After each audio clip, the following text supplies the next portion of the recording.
नमस्कार मित्रांनो, माझे नाव सृष्टी विलास गाडेकर। आज मी तुम्हाला लोकमान्य टिळक पुण्यतिथी 2 शब्द सांगणार आहे, ते तुम्ही शांत चित्ताने ऐकावे। सन्माननीय व्यासपीठ आजच्या कार्यक्रमाचे अध्यक्ष, गुरुजन वर्ग व इथे जमलेल्या माझ्या मित्रमैत्रिणींनो, सर्वप्रथम सर्वांना लोकमान्य टिळक पुण्यतिथी हार्दिक शुभेच्छा। लोकमान्य टिळक यांचे पूर्ण नाव बाळ गंगाधर टिळक असे होते। त्यांचा जन्म 23 जुलै 1856 रोजी रत्नागिरी जिल्ह्यात चिखली या गावात झाला। त्यांचे पूर्ण शिक्षण पुणे जिल्ह्यात झाले।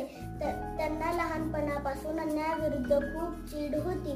स्वराज्य हा माझा जन्मसिद्ध हक्क आहे आणि तो मी मिळवणारच, हे त्यांचे ब्रीद वाक्य होते। लोकमान्य टिळक भारतीय स्वातंत्र्य लढ्यातील थोर स्वातंत्र्य सेनानी, राजकारणी, संपादक व लेखक होते।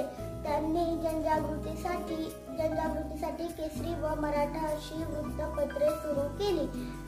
लोकांनी एकत्र यावे म्हणून त्यांनी गणेशोत्सव व शिवजयंती साजरी करण्यास सुरुवात केली। अशा थोर देशभक्तास माझे कोटी कोटी प्रणाम। जय हिंद, जय भारत, जय महाराष्ट्र। धन्यवाद।